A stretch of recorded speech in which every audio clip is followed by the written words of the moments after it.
like a Hellcat.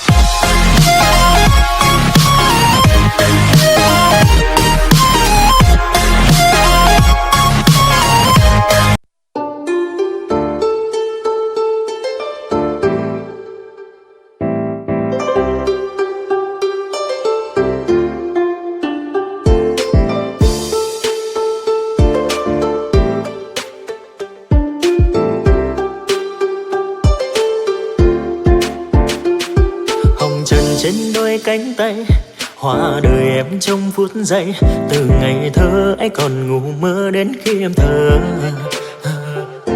Lòng người anh đâu có hay, một ngày khi vô cánh bay, từ người yêu hóa thành người dưng đến khi ta tự dưng. Thương em bờ vai nhỏ nhoi, đôi mắt hóa mây đêm. Thương sao mùi xa lý hương vương vẫn mãi bên thềm. Đời phiêu du cố tìm một người thật lòng, dẫu trời mênh mông anh nhớ chim kia về vẫn có đôi, sao chân gió phù thề. Em ơi đừng xa cánh tôi, chẳng có nếu em về. Bình yên trên mái nhà, nhìn đời ngược dòng, em còn bên anh có phải không? Trời ban ánh sáng năm tháng tư bề, sáng ai về chung lối. Người mang tia nắng nhưng cớ sao còn tăm tối. Một mai em lỡ vấp ngã trên đời thay đổi.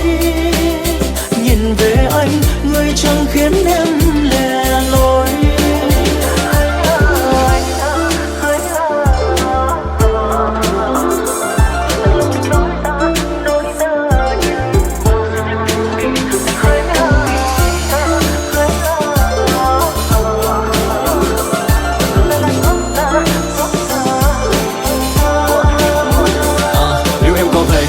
Sớm anh hết những suy tư, mới hết hành trang những ngày sống khổ để cho gió biển di cư. Anh thà lên lên không có ngày về, hóa kiếp tân trai như thủy hự. Chẳng đành để em từ một cô bé sống gió với quanh tình quỷ dữ. Ta từ đây mình hay từ ta chối, bây giờ có khác gì đâu. Ta chạy bằng lòng hay chẳng thể nói tụi mình có khác gì nhau. Yêu sao cánh điệp phủ mờ nét bút dối người chẳng hẹn đến về sau. Phố thì đèn màu ta chỉ cần thung lối để rồi sống chết chung vì nhốt. Nhanh hoa rơi đón đường về nhà thật buồn em ơi. Dòng người vội vàng giờ này tình ơi tình ơi tình ơi em ở đâu rồi?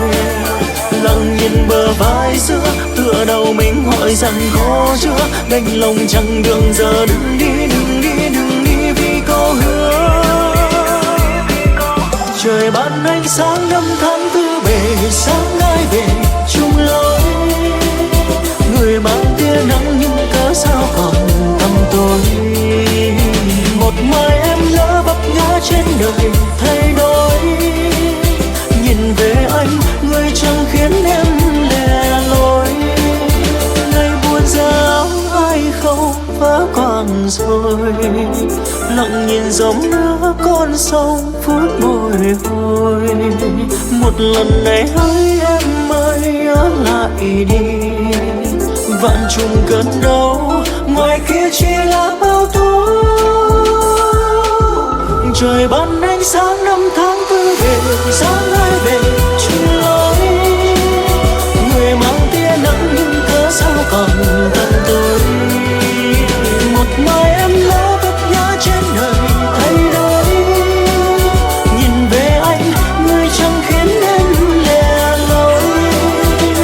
Một thức ăn ở đấy, đôi thì phần sau năm ấy cũng dây không về. Dù đôi mặt trời nắng lần lần xa xa nhau vẫn vắng lối môi vô thể. Chỉ còn lại anh nhớ nghe một chuyện tình yêu em vỡ ta rất ngỡ ngàng.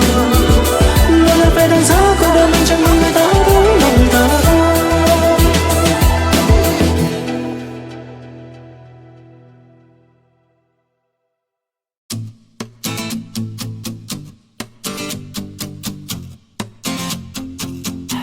Z-A-C-K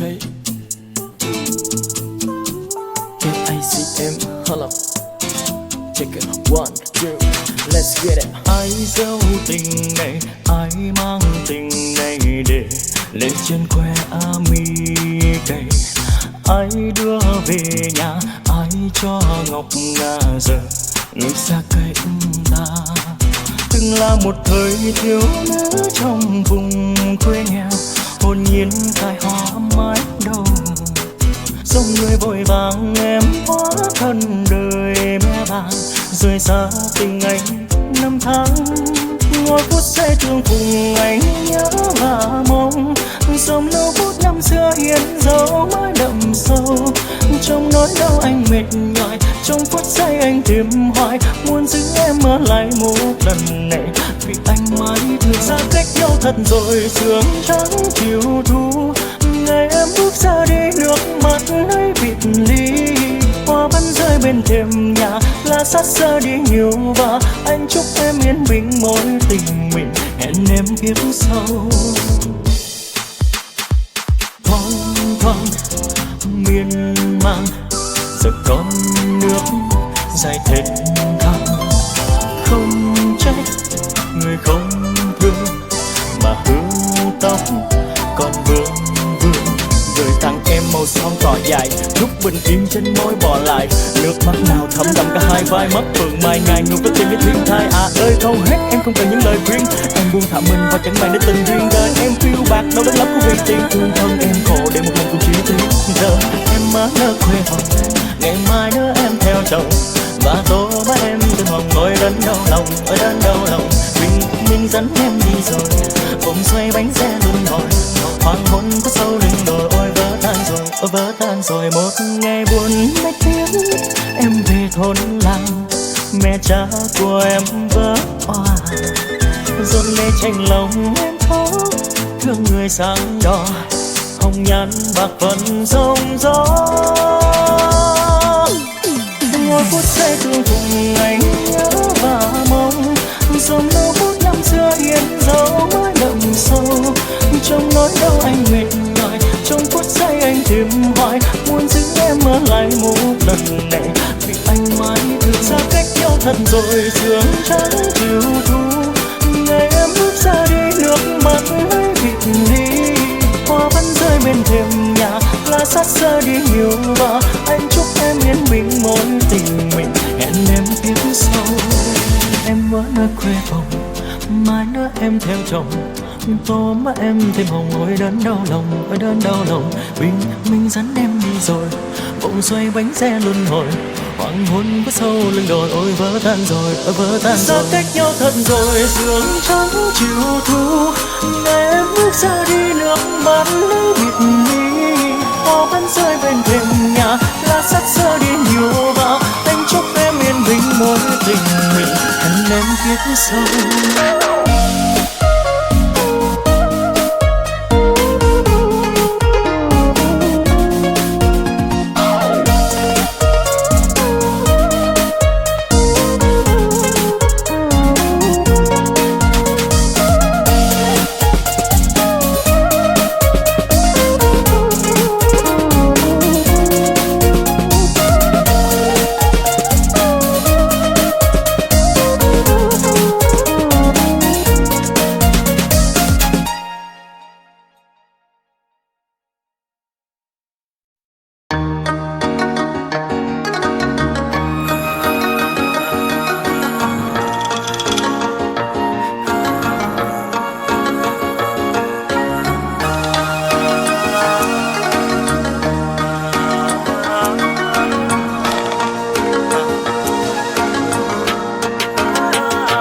Dòng thư tay em gửi cho anh ngày nào, giờ còn là hư vô em gửi anh đây lời chào.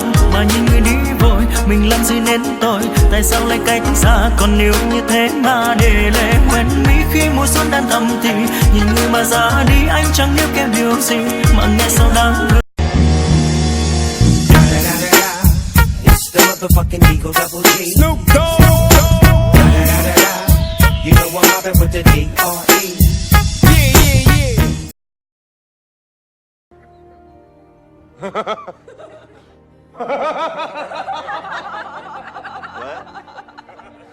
What?